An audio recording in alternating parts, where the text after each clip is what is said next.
Hi Cancer, welcome to your February reading. Okay,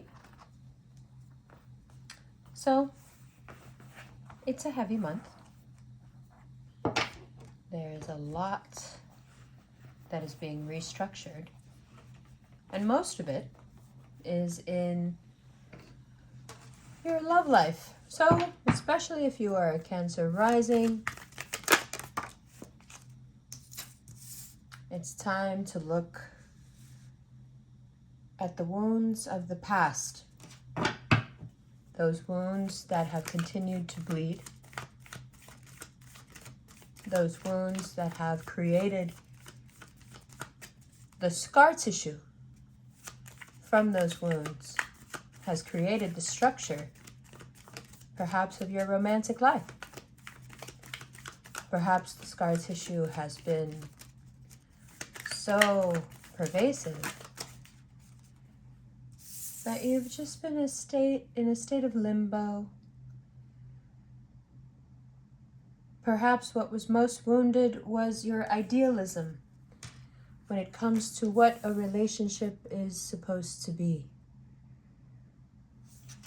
There is a sense of sorrow for the loss of the traditional. I thought life was going to be a certain way. I thought love was going to be a certain way.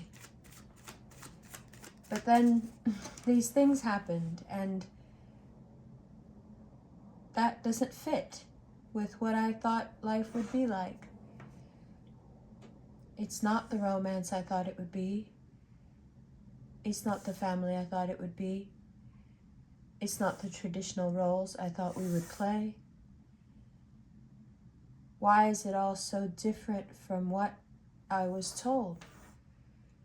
Why did none of it go according to plan? Now, it is true that our past informs our present.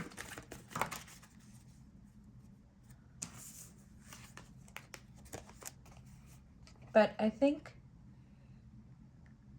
the way that your past informs your present in February is very different than how it's worked so far. Up until now, things have hurt you and they've pained you, and you have reacted as anyone would, with disillusionment and perhaps resentment, perhaps sorrow. Now, on the 10th of February, there will be a very powerful conjunction between Mercury and Pluto. For you, the reason this is so important is because this is happening in Capricorn. It's happening across from you. So either you're a Cancer rising and this is happening in your relationship sector, or you're a Cancer sun and this is what's happening across from your sun, okay? On those dates, something clicks. And it's monumental. The past still informs the present, but in a completely different way. For some reason, between the 10th, the evening of the 10th, and to the 11th, you understand why the wounds have not closed, why they have in fact been infected, why there was such an enormous period of pain. You're able to reassess, especially the most erotic of moments that caused pain for you. Perhaps a deep sexual relationship, someone you became deeply attached to, and there was a very prominent sexual aspect to the relationship. You have been carrying around that wounding, unable to reassess it because it's erotic in nature. Your sensors go crazy. You can't really tell. Sexual wound healing is very difficult because it's such hazy ground for Cancers. It's all wrapped up in the feeling. There is no difference between the sex and the feeling. You know, this is TMI, but whenever people are like, why don't you just like find someone to sleep with? I'm like, because I'll fall in love. Like just randomly? Yeah, just randomly. Sorry, can't do it. So by the same logic, sexual wound healing it's so hard to extricate for a Cancer between what the physicality was, what the emotions were. And sometimes, most of the time, this click is going to be, oh my God, this wasn't quite as important to them as it was to me. The physicality of whatever this was made it a much deeper connection for me than it was for them. And as strange as this may sound to a cross watcher, to Cancerians, there is closure in that. Like, if you know that the other person isn't as into you as you're into them, you're a cardinal sign. Like, you're not just going to start crying about that. You're like, okay, well, that person has bad taste. You know, I think the reason this wounding has been so prominent all these years is because it never occurred to you that you were the only one with these feelings. You always took it for granted. The baseline was that both people involved had deep, deep feelings. So it may come as a shock to you in the middle of the month when you realize that this sexual wound healing had specifically to do with your sexuality and your feelings, and the other person may have been much more casual than you realize, which may also have contributed to the wound, right?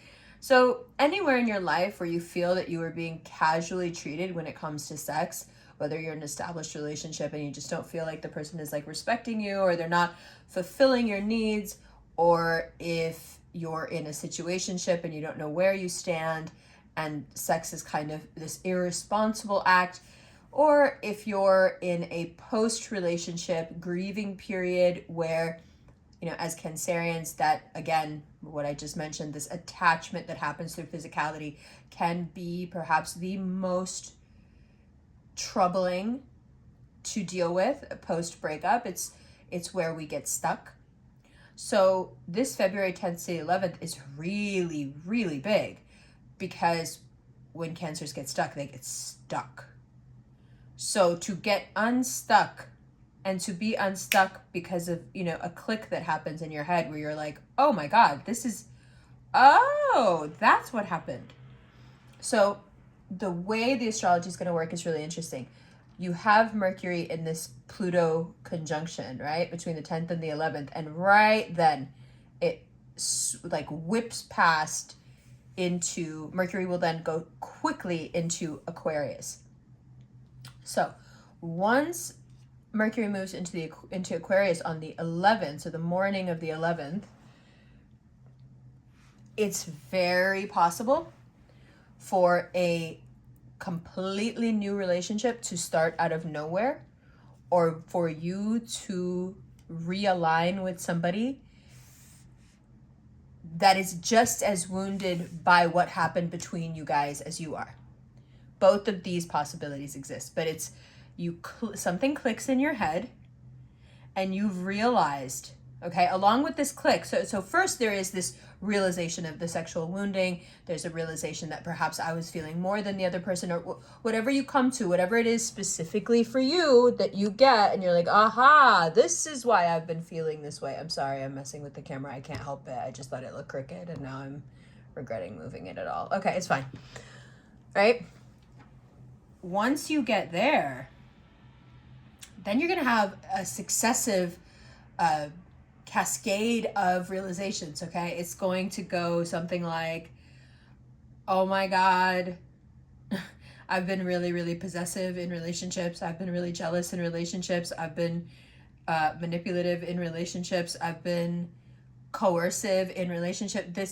Once you're able to face the truth of whatever the wound is, once you're able to face the truth of however the other person involved in this scenario really felt, then you're able to see some hard truths about yourself as well. But it's not it's not this realization of misery and sadness and sends you into a tailspin of weeks of crying. It's really liberating, and you're immediately ready to meet somebody new. So for some of you, you've been in stasis for years until this realization. Some of you just ended something recently, but regardless, you're ready. Once this thing clicks, it's, the crab finally deciding, I gotta bite this, I gotta leave this claw behind. This claw doesn't work anymore. And so either I'm going to die dragging this dead claw behind me, or I'm just gonna get rid of it and know and be in faith that a new claw will grow back, because it always does. Okay? So a lot of you, what you've been doing, me included, is we've been dragging around this dead claw, hoping it'll come back to life, knowing full well that all we have to do is clip it off and a new one will grow in its place. And how funny we are as creatures, that even though we know that a new and better thing is waiting for us, we can still be so attached to something dead, something that gives us nothing, something that perhaps never gave us anything. Okay? So once you've got all this going in your mind, this cardinal water really starts to pick up some speed. Now, understand, we've got water season coming up. The 11th, Mercury moves into Aquarius. On the 18th, the sun is going to move into Pisces. So your conflicts get handled maturely. Things are resolved internally and externally on that February 10th and February 11th. It's not just you wake up and realize, this is how it was. It's not just you walk outside your door and you're like, oh, hey, hi, who are you? Or, oh, it's nice to see you again. I didn't think I'd ever see you again. It's also, this thing that's been troubling me, this situation at work, this situation with my finances, this situation, whatever. Between the 10th and 11th, if you are mature and calm, you are able to resolve quite a lot.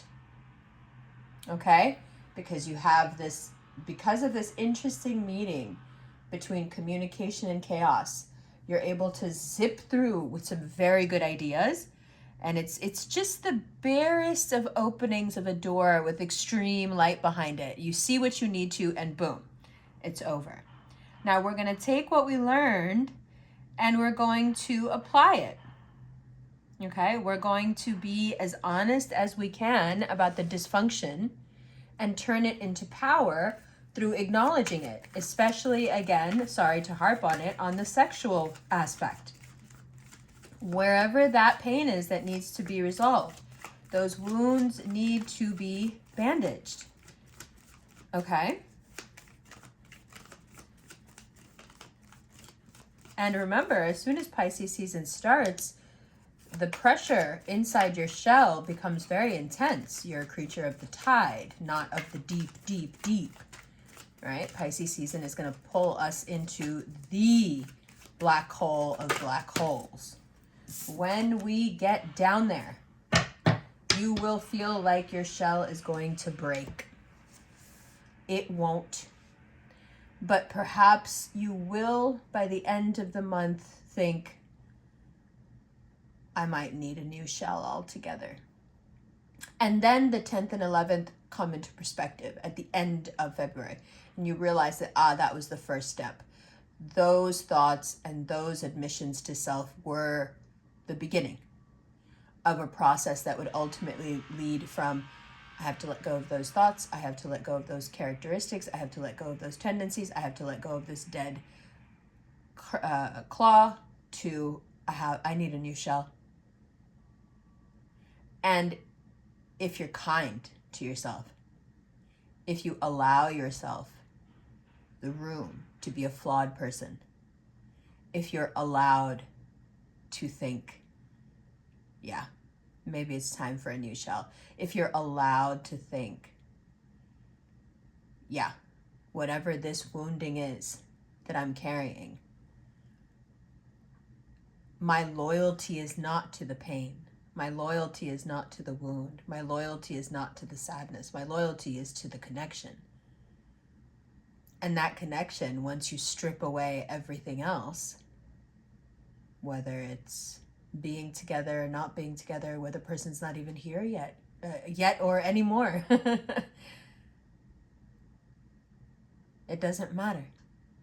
because the connection remains. There is no disrespect or diminishing of the connection. The connection, in fact, once you're able to see through your wounding, once you're able to see through the dysfunction, once you're able to see through your inability to let go, you'll actually have more feeling and respect for that connection, because it won't be so rooted in this desperation where the Cancerian feels like annihilation of self is imminent. Oh God, I've lost someone that I love. I'm next.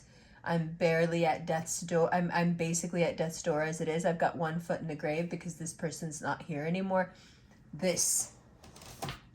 You're able to separate yourself from the pain of circumstance, and what you're left with once you deal with circumstance openly, once you acknowledge what the circumstance is, akin to saying, okay, this claw's dead, it needs to be taken off, right? You're able in the same way to shed things internally that lead you to a very pure place in your connections, a very pure place in your feelings, a very pure place in your heart where you feel settled. Of course there is sadness. Of course restructuring is terrible. Of course nobody wants to be told that they need to fix something or change something, or in your case, we need a whole new goddamn shell. Of course nobody wants to hear that. But if the connections are what's important, if the feeling is what's important, if the love you feel is what's important, then you can stand to do a little auditing, because that love is stronger than life, right? The connection between two sincere hearts, says the I Ching, is stronger than anything in the world, including life, including death, and everything in between. And if you're lucky enough to have the purity of that kind of connection, then you will welcome this work, even though it will hurt and it may pull you under a little bit here and there. But it will give you something back. You have to remember, Mars is right behind you, direct. It will not let you fall. You can play this game of trust over and over again if you want to. And Cancerians know this better than most people, because I think this Cancer-Gemini relationship with Mars and Gemini now, Cancerians are one of the few groups of people who truly understand how loyal we can be and how helpful we are. You can fall back as many times as you need to, Cancer. We'll catch you. And every time we catch you, we're going to push you forward. We're going to throw you forward again. So you can keep falling back, but every time we push you forward, you're going to move an inch. And soon, even though you're falling backwards over and over again, you will have moved very far from where we started. And that is where the sadness, may set in. If I leave this spot, what if I forget? If I leave this spot, what if it's not real anymore? But you gotta go, baby. There's no more waiting. There's just chariots and emperors and fire. Gemini fire. Too much fire. And it will take us where we need to go. But you're going to have a few moments of holding on real tight and closing your eyes and just swinging it. And that's okay too. Because even when we lose our shell, we don't lose what's in our hearts. Shells can be replaced. Love never dies. Yep. I'll see you in the extended, where we're going to go through these cards. We're going to reshuffle, and then I added a new segment, 5 to 7 minutes at the end, called The Pod. And that is basically just a pep talk for you for the month. It's just me and you talking. All right? I love you. I love you. Listen to me. Okay. We did this, right? We did this. This is like what I'm doing in the extended now, but I'll just do it here for a second. Listen to me. Changes of the heart are terribly difficult. But you know, and everybody around you knows that it's time. I know you don't like that, but you're going to be okay. And just like every other thing that you watched your mom do with your jaw on the floor, because how's she doing that? That's you. You're the mom of the zodiac. And when you come out of this on top, everybody's jaw is going to be on the floor. Because how the fuck did you do that? Because your mother. That's how you did it. Don't forget it. I love you.